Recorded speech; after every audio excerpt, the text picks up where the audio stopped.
वज़ीर ख़ारजा और Pakistan peoples party के चेयरमैन बिलावल भुट्टो ज़रदारी ने कहा है कि हम इदारों को अपने अपने दायरे में काम करने के मामले में कामयाब नहीं हो सके। हमारे बड़ों ने फैसला किया है, जैसे 30 साल उन्होंने सियासत बाइक थी, वैसे ही आगे जाकर हम करें।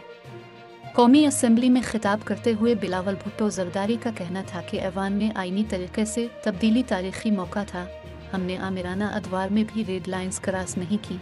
गुज़िश्ता हुकूमत ने अपोजिशन का किरदार अदा किया और हुकूमत में रहते हुए PTI ने तमाम रेड लाइन्स क्रॉस की।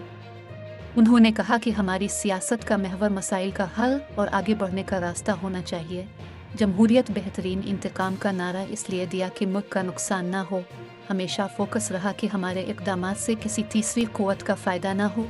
आइन की बालादस्ती और इदारों का इस्तेहकाम हमारी तरजीह रही। उनका कहना था कि बदकिस्मती से अपोजिशन जमात ने हालात से कुछ नहीं सीखा।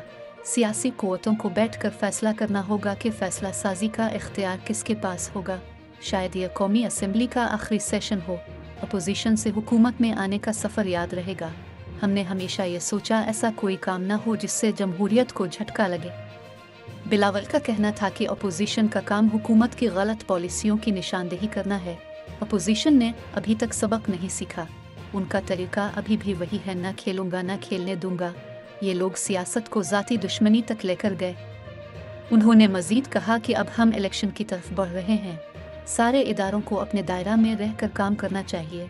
इदारों को अपने अपने दायरे में काम करने के मामले पर कामयाब नहीं हुए, तय करना होगा कि वफदा का इदारा वफाकी वज़ीर चलाएगा। सुप्रीम कोर्ट का जज रूल्स ऑफ बिजनेस तय करने के लिए ग्रैंड डायलॉग में सियासी जमातों के साथ साथ इदारों को भी शामिल होना होगा।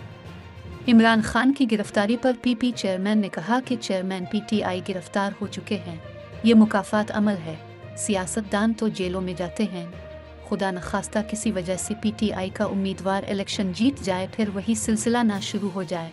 अपोजिशन को भी अपना रवैया दुरुस्त करना चाहिए।